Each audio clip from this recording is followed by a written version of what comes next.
அஸ்ஸலாமு அலைக்கும் வரஹ்மத்துல்லாஹி வபரகாத்துஹு. வணக்கம். ரைட், நாம் இறுதி வகுப்பில் தசமங்கள் என்ற பாடத்தினுடைய இறுதி விடயத்தை பற்றி பார்த்தோம். அத்துடன் தசமங்கள் என்ற பாடம் முழுமையாக முடிவடைந்துள்ளது. இன்று அந்த பாடத்திற்கு அடுத்த அழகான அட்சர கணித கோவைகள் சம்பந்தமாகத்தான் பார்க்க இருக்கின்றோம். அதிலும் சிறிய தலைப்பு அட்சர கணித கோவைகளை உருவாக்கல். அப்போ நீங்கள் கிரேட் 6ல் படிச்சிருப்பீங்கடா, அட்சர கணியம், அட்சர கணித கோவை, அடுத்த மாறி, ஒருமை, அனைத்து விடயத்தையும் படிச்சிருப்பீங்க. அப்போ தெரியா கணியம் என்று சொன்னால் A to Z வர ABCDயில் வர சிமோலேட்டர் தான் தெரியா கணியம். அதனுடைய பெருமானம் மாறக்கூடியதாக காணப்படும். மாறாத பெருமானமாக இருக்காது, மாறக்கூடிய பெருமானமாக இருப்பதனால அது ஒரு தெரியா கணியமாக அழைக்கப்படும் என்பதை பற்றி நீங்கள் கிரேட் 6ல் படிச்சிருப்பீங்க. அப்போ அந்த பாடத்தினுடைய தொடர்ச்சியான ஒரு விடயம்தான் இந்த தரமேலில் இருக்கக்கூடிய அட்சர கணித கோவைகள் சம்பந்தமான விடயம். அதிலும் ஒரு சமன்பாடு தரப்படும் பொழுது அந்த கோவைகளை எவ்வாறு உருவாக்குதல், ஒரு வசனம் ஒன்று தருவான், அந்த வசனத்தை வாசித்து அந்த தரவுக்கு ஏற்ப கோவையை எவ்வாறு உருவாக்குதல் என்ற விடயம்தான் முதலாவது தலைப்பாக இருக்கின்றது. அப்போ ஃபர்ஸ்ட் கேள்வியை பாருங்க.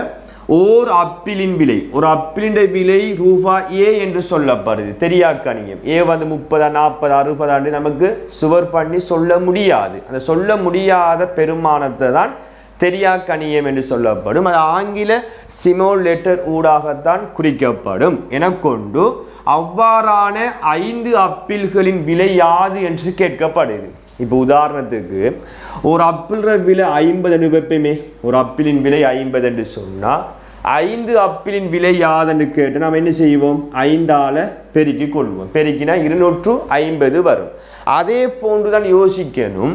ஓர் அப்பிளின் விலை A என்று சொன்னால் 5 அப்பிளின் விலையை கேட்டால் ஏயை 5ஆல் பெருக்கணும். ஏயை 5ஆல் பெருக்கும் போது A5 என்று போடக்கூடாது. எப்பொழுதும் ஒரு பெருமானம் வரும்போது அந்த பெருமானத்தை முன்னுக்கு போட்டுதான் ஏயை பின்னுக்கு போட வேண்டும். ஸோ 5A என்று போடணும். அப்போ நீங்கள் 5 தர A என்றும் எழுதலாம், A தர 5 என்னும் எழுதலாம் பெருக்கத்தை.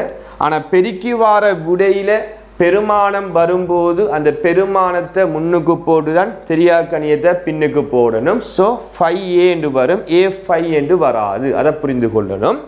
அதே போன்றுதான் அடுத்த உதாரணம். ஓர் எண்ணின் பெருமானம் A என்று சொல்லப்படுது என குறிக்கப்பட்டுள்ளது. அவ்வெண்ணின் அரை மடங்கிலும் 4 கூடிய எண் யாது என்று சொல்லப்படுது. இப்போ அரை மடங்கு என்று சொன்ன பிள்ளைகள், உதாரணத்துக்கு உங்கள்கிட்ட இப்போ 100 ரூபாய் பணம் இருக்கு என்று வைப்போம். 100 ரூபா காசு இருக்கு. அப்போ இதில் அரை பங்கு எவ்வளவு? அரை மடங்கு, அரை பங்கு எல்லாம் ஒன்று தான். அரை பங்கை கேட்டால் நீங்கள் என்ன செய்வீங்க? 2ஆல் பிரித்தீங்க என்று சொன்னால் அந்த அரை பங்கு 50 ரூபாய் என்று வரும். அரை மடங்கு அரை பங்கு ரூபாய் 50 என்று வரும். அதே போன்றுதான் ஒரு தெரியா கணியம் A என்று சொல்லப்படுது.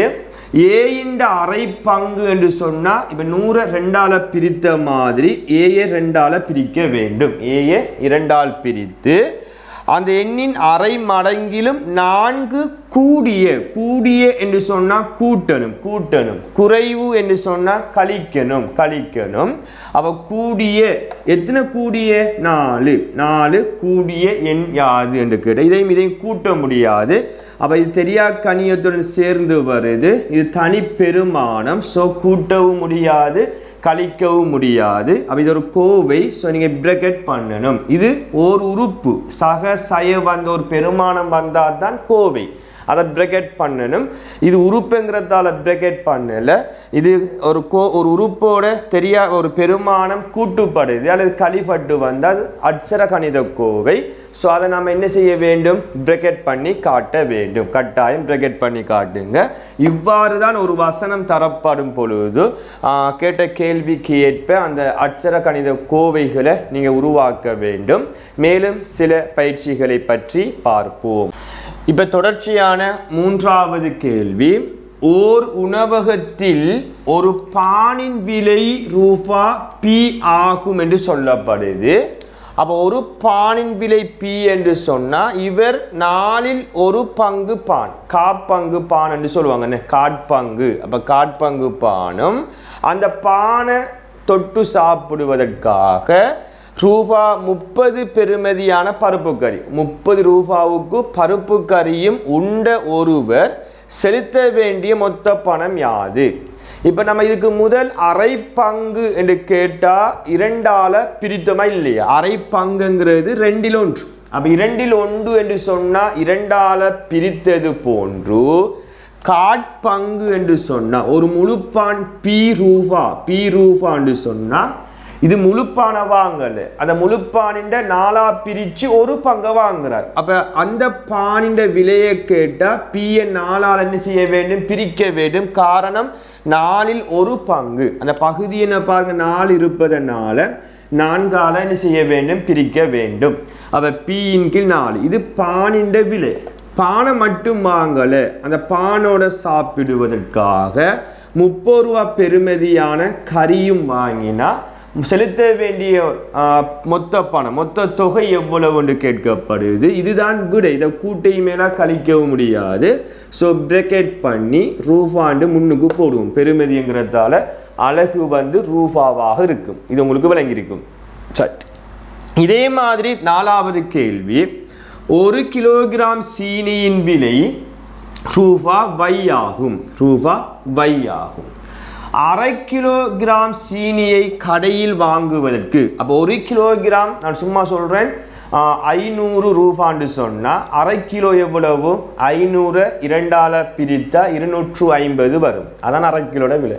அதே போன்று 1 கிலோகிராம் சீனியின் விலை ரூபா Y என்றா அவர் கடையில் அரை கிலோ சீனி தான் வாங்குறார். அப்போ வையை 2ஆல் பிரிக்க வேண்டும். இதுதான் அரை கிலோ சீனியின் விலையாக இருக்கும்.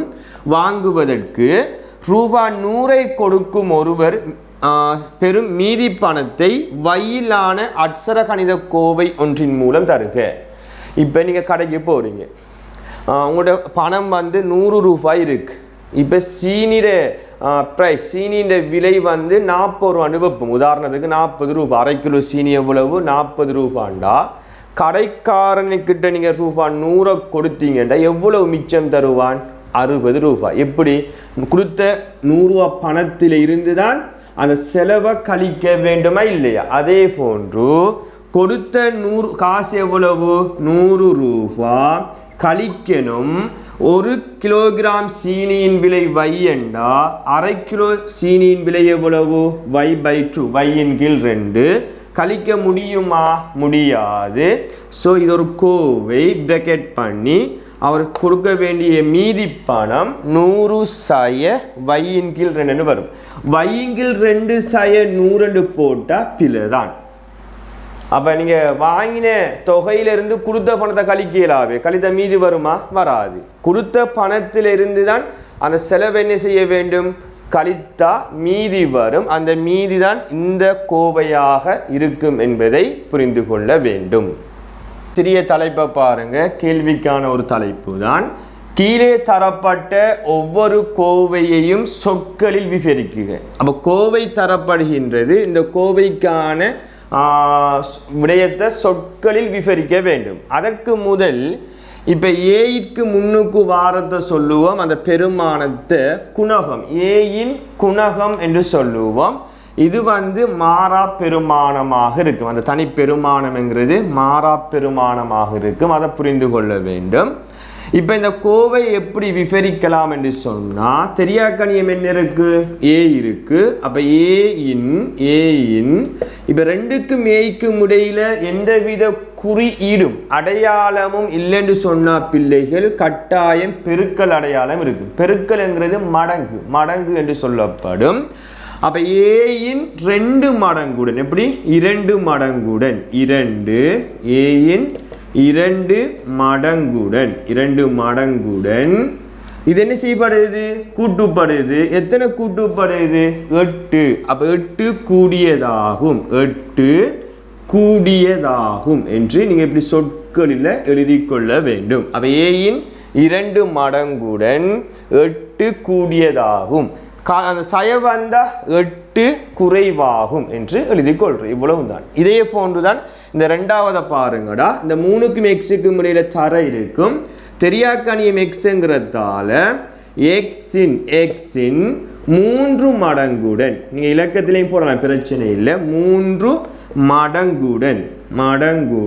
மடங்குடன் கழித்தல் வருது எத்தனை? 5. அப்ப 5 குறைவாகும் என்று எழுதிக் கொள்ள வேண்டும். இதே போன்று கடைசியை பார்த்தீங்கன்னா ஒரு தெரியா கணியத்துக்கு கீழே 2 வருது. அப்ப 2 வந்தா பிரிபடுது, கீழே வந்தா பிரிபடுது. அப்ப 2னுடைய கருத்து வந்து அரை என்று வரும். 4 வந்தா கீழே 1/4, 3 வந்தா 3/4, இவ்வாறு பார்க்க வேண்டும். அல்லது நீங்க எப்படி இதை எழுதி கொள்ளலாம் என்றா xின் அரை மடங்குடன் அல்லது x எனும் தெரியா கணியத்தை 2ஆல் வகுத்து வரும் விடையுடன் 14 கூட்டுக என்றும் நீங்க எழுதி கொள்ள முடியும். அதை எக்ஸெப்ட் பண்ணுவாங்க. நான் சொன்ன விடயம் xஐ 2ஆல் பிரித்து வரும் விடையுடன் 14 கூட்டுக. அப்ப இதை எப்படி எழுதலாம்? ஏஐ 2ஆல் பெருக்கி அல்லது ஏயின் 2 மடங்குடன் வரும் விடையுடன் 8ஐ கூட்டுக. இவ்வாறும் அந்த வசனத்தை எழுதி கொள்ள முடியும். ஸோ நான் இதே போன்று வசனத்தை எழுதி கொள்றேன். அப்ப xின் அரை மடங்குடன் இப்படி போறேன், அரை மடங்குடன் 14 கூடியதாகும். அப்ப சகங்கிறது கூடியது. அப்ப 14 கூடியதாகும். இவ்வாறு ஒரு அட்சர கணித கோவை தரப்படும் பொழுது சொற்களில் விவரிக்க வேண்டும். சில நேரம் சொற்களை தந்து போட்டு அட்சர கணித கோவையை கேட்டாலும் நீங்கள் இவ்வாறு அந்த கோவையை எழுதி கொள்ள வேண்டும். கட்டாயம் ஒரு பார்ட் 1ல இப்படியான ஒரு சிறிய கேள்வி வரும். பிள்ளைகள் தெளிவாக விளங்கிக் கொள்ளுங்க. அடுத்த ஒரு சிறிய தலைப்பை பற்றி பார்ப்போம். 2 தெரியா கணியங்கள் உடனான அட்சர கணித கோவைகளை உருவாக்குது. அப்ப இதற்கு முதல் பார்த்தது அந்த அட்சர கணித கோவையில ஒரு தெரியா கணியம் காணப்படும். இப்போது 2 தெரியா கணியம் வரக்கூடிய அட்சர கணித கோவையை எவ்வாறு உருவாக்குவது என்பதை பற்றி தான் இந்த தலைப்பினூடாக 3 உதாரணங்கள் எழுதப்பட்டிருக்கு. அந்த 3 உதாரணத்துக்கு உரிய விடைகளை பற்றி பார்ப்போம். முதலாவது கேள்வி, ஓர் எண் a இனால் குறிக்கப்படும். ஒரு எண் வந்து a இனால் குறிக்கப்படுதாம். அதனை விட b இனால் கூடிய எண் யாது என்று கேட்டா a-ஐ விட b இனால் கூடியது என்று சொன்னா கூட்டணும். எது கூடியது? b. அப்ப a plus b என்று வரும். இதை கூட்ட முடியாது, வெவ்வேறு தெரியா கணியம். ஸோ இதுதான் அட்சர கணித கோவை. இந்த அட்சர கணித கோவையில் 2 தெரியா கணியம் வருதா இல்லையா? இதுதான் 2 தெரியா கணியம் வரக்கூடிய அட்சர கணித கோவையாக இருக்கும். இதே போன்று இரண்டாவது, ஓர் எண் p இனால் குறிக்கப்படும். ஒரு எண் வந்து p இனால் குறிக்கப்படுமாம். அதனை விட q இனால் குறைந்தது என்ற கழிக்கணும். எது குறைந்தது? q. ஸோ p சய q என்று அதே போன்று கழித்தல்ல ஒரு கோவை வரும். மூன்றாவதை பாருங்கடா. ஒரு தேங்காயின் விலை ரூபா x, ஒரு கிலோகிராம் அரிசியின் விலை ரூபா y ஆகும். இது ஒரு விலைப்பட்டியல் ஒன்று போடப்பட்டிருக்கு.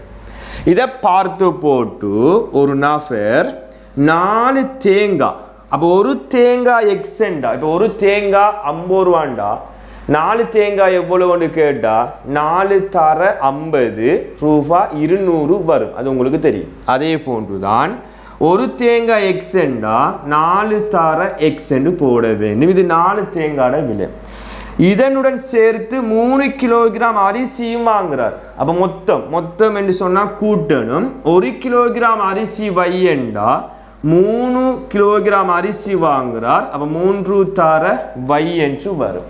இதை பெருக்கிக் கொள்வோம். 4 எக்ஸால பெருக்கினா 4x ஆக, 3 வையால பெருக்கினா 3y, ரெண்டையும் கூட்டி 7xy என்று போட முடியாது. காரணம் எக்ஸும் வையும் தெரியா கணியம் தான், வெவ்வேறு தெரியா கணியம். அடுத்த வகுப்புல அந்த கூட்டல் கழித்தல் சம்பந்தமாக பூர்ணமாக படிக்க இருக்கும். அது ஏன் கூட்ட முடியாதுங்கிற விடயம் உங்களுக்கு அடுத்த வகுப்புல சொல்லி தரும் போது விளங்கும். ஸோ இங்கு கூட்ட முடியாது, இதை மட்டும் ஞாபகம் வைத்துக் கொள்ளுங்க. வெவ்வேறு தெரியா கணியம் என்பதனால கூட்ட முடியாது. ஸோ கடைசி விட 4x ஆக 3y. அப்போ இது மொத்த ரூபாய்ங்கிறதால அழகை நீங்கள் ரூபாண்டு போட வேண்டும். இதுதான் 3வது கேள்விக்குரிய அட்சர கணித கோவை. அப்போ இவ்வளவு தான் இன்றைய நாள் வகுப்புல கற்க வேண்டிய விடயமாக காணப்படுகின்றது. இங்கு சொல்லப்பட்ட அனைத்து விடயத்தையும் உங்களோட பாடக்கோப்பில் நோட் பண்ணிக்கொள்ளுங்க. இது சம்பந்தமான வேக் சீட் குழுமத்தினூடாக பதிவேற்றப்படும். அந்த வேக் சீட்டுக்குரிய விடைகளையும் நீங்கள் அந்த டைம் டேபிள் படி அடுத்த வகுப்பு எப்போது இருக்கின்றதோ அதற்கு இடையில் செய்து அனுப்பி கொள்ளுமாறு கேட்டுக்கொண்டு, மற்றொரு வகுப்பில் இந்த பாடத்தினுடைய தொடர்ச்சியான 2-3 தலைப்பு இருக்கு. அதை பார்த்தோம் என்று சொன்னால் இந்த அலகு முழுமையாக முடிவடையும். இந்த அலகுடன் இந்த பார்ட் 1 புத்தகமும் பூரணமாக முடிவடையும் என்பதையும் தெரிவித்து, அடுத்த வகுப்பில் இந்த பாடத்தினுடைய மீதி பகுதியை பார்க்கும் வரை உங்களிடமிருந்து விடைபெற்று செல்கின்றேன். நன்றி, வணக்கம்.